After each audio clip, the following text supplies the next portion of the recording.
Alright, next exercise we're going to go over is a seated low pulley row.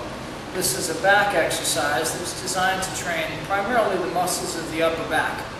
Now, this exercise, along with any exercise, should only be done after properly warming up. Also, heavy weight with this exercise, as with any exercise, should be avoided until the proper techniques of performing this exercise are mastered. We're going to go over those in a couple minutes.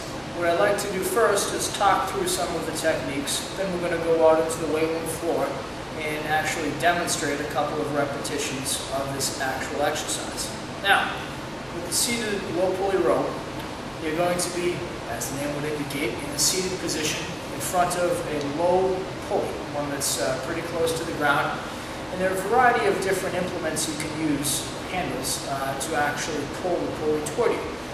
The one we're going to be using is what's commonly known as a V-bar, shaped like a V, with two handles, parallel handles, that allow your hands to be in a neutral position, palms facing each other.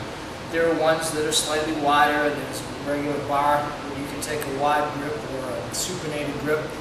Honestly, the specific grip used is not as important as maintaining proper posture and getting the proper range of motion.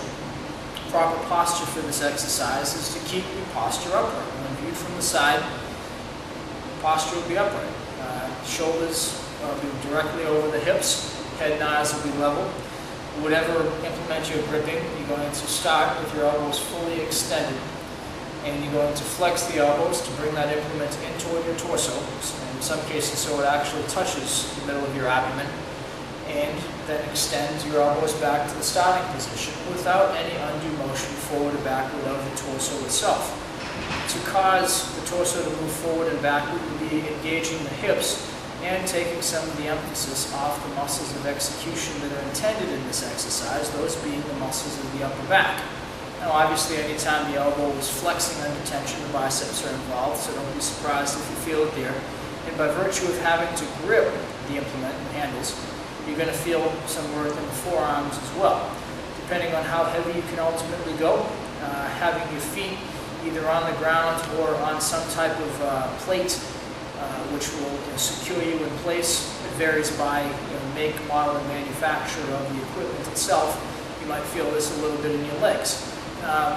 Along those lines, you want to position your feet in such a manner that A, your path of the implements doesn't hit your knees, so you don't want your legs crunched up too much, but you don't necessarily want your knees fully extended either, because that can be uncomfortable unless you're a gymnast and have amazing flexibility in your hamstrings. So there's a happy medium there where your knees will be flexed slightly. You want it in a comfortable position because you don't want anything distracting you from properly performing the repetitions, that being keeping your posture upright and flexing your elbows from an extended position to where the implement comes in contact with your torso, then extend them completely without moving your torso forward or backwards. So we're going to head out into the weight room now and do a couple repetitions, and that'll be that.